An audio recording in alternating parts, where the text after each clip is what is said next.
Най-накрая се доредих и аз за един масаж. Ей, сега мацката подготвя мястото и просто ще се насладя на един физически балийски масаж 1 час. Ще се видим после. Масажът просто беше невероятен. Определено си имах нужда от това. Много съм рошава, знам, но какво да направя? До сега бях при шивачката, защото на август месец в началото ще бъда шаферка. И роклята ми беше подарък от булката. И съответно трябваше да се направи по мене, защото съм дребна. Поставих я и днес буквално ми е деня преди отпуската. Но няма жал. От сутринта, от 9 сутринта обаждане. След това отидох на този прекрасен масаж. Сега отивам пътюм. Имам още 2 обаждания, които и те трябва да се случат преди отпуската ми. Междувременно ми звънят за междинна работа между всичко и направя. Ще откача. Ох, каквото такова. Това няма да го казвам в момента, но по-нататък ще споделя за нещо много лично, което мисля, че ще бъде интересно и ще бъде доста голяма част от контента ми в YouTube, защото е част от живота ми, но все още не усещам да го кажа. Отивам към колата. Още не съм яла, между другото. Отиваме към вкъщи, папкане, обаждания и по някое време трябва да направя тази женска олимпиада по къпане на всичко. Както се казва, буквално до да минеш, да си стегна багажа и да се видим на едно много по-добро място. Айде! Само искам да напомня, че хидратацията е изключително важна лятото. Пийте вода. Ако някога пак те целуна, 2 звезди ще се смеят до нас. Вчера, между другото, подписах си договора за заболечението. Най-накрая това от малка го искам. От малка искам да се изправя зъбките. И вчера разгледах как ще ми изглежда самото лечение, подписах договора и скоро предстои. Нямам търпение. А сега отиваме да бачкаме. Сега преди обаждането. Те пи на един таратор. Обожавам таратор. Чакам сега да влезнат и във втория митинг хората. Говорих се с новия ми менеджер.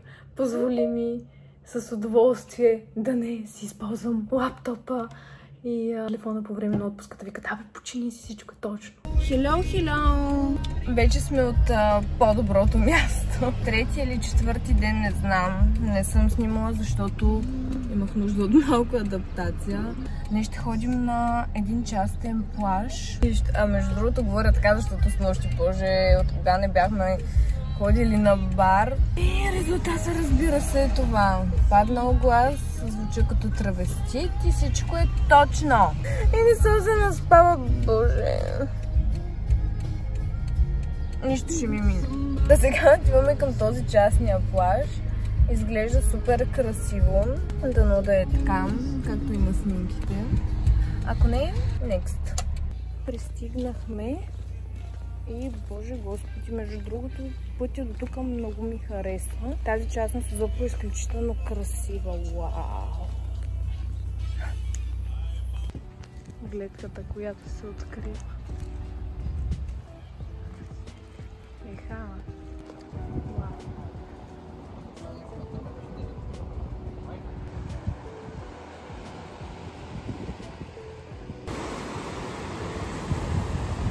Ние мислим да се настаним там. Много яко. Наистина мястото е спокойно, чисто, красиво, без лудница. Само си ето днесвам, понеже вече си прочетох едната книга, започвам да чета ето тази. Буквално си е да си четеш книгата, да си хващаш тен и да си слушаш вълните. Какво да е 40 лева на човек и смятам, че са си напълно оправдани тези пари. И ни дадоха 10% отстъпка за ресторанта. На море, ако не се яде рибена чорба, просто не знам. И навсякъде я правят различно, между другото. Ето сега днес ще я ям с миди, някакво бяло месо и не знам още какво е другото месо, защото, нали, по принцип трябва да е стрепесано, да. тарамичка, много е хубава и в съчетанието с лука и лимона, то хлебчето също е много хубаво. Ето това и да не знам какво е Teams, Outlook, KPIs, кампании, нищо. Като ценички е малко по-високо от по принцип, за сметка на входа и мястото, но пък ти дават талонче за 10% отстъпка за ресторанта, така че горе-долу става като на всякъде. В момента впечатленията са доста добри, но ще видим как ще се потече и остатъка от деня.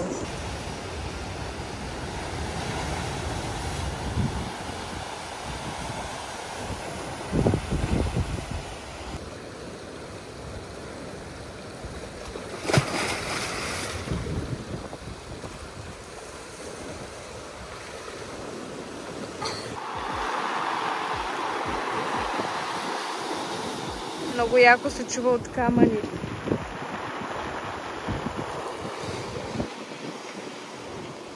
Още една статуя. Навсякъде ги има тези статуи.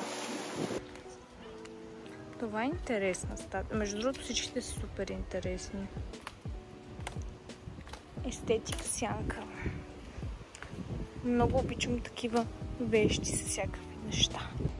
Сега, докато си почивах, четох новата книга, която е за лимфата и открих новата си страст. Кой знае, може да съм вашия бъден лимфен терапевт.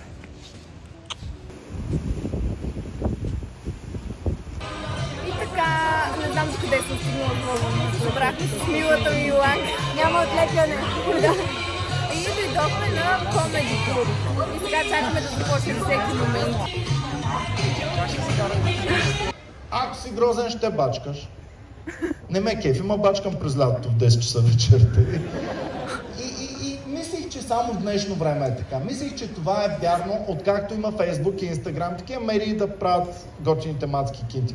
И се оказа, че не е вярно. Оказа се, че красотата е важна от най-древни времена. Красотата е важна откакто свят светува. Заради красотата.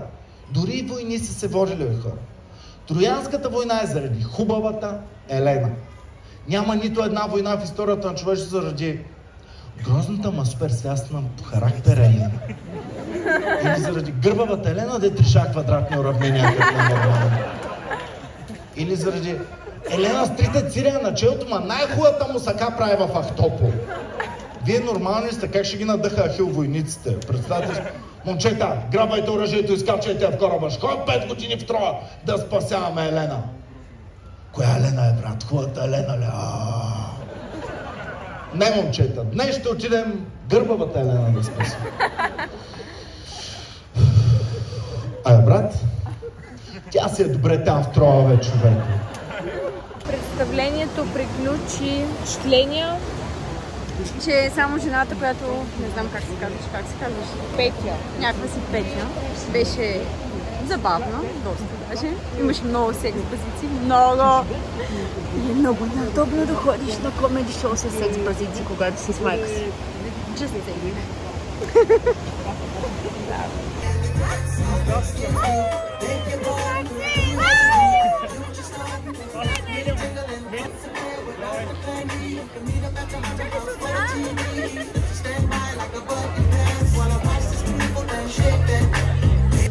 Я сега кажи, щом да скъпам в море. Тя ще къпя, ще я гледам. Ще вличам се, тук ще остара. Добре.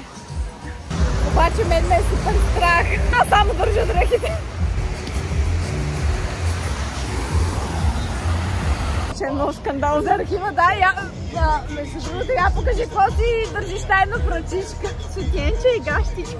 Още надписи по коли, понеже стана като такова съва, обаче този път не е Перник, да бабички. Браво, бабки! Хидратация, между другото.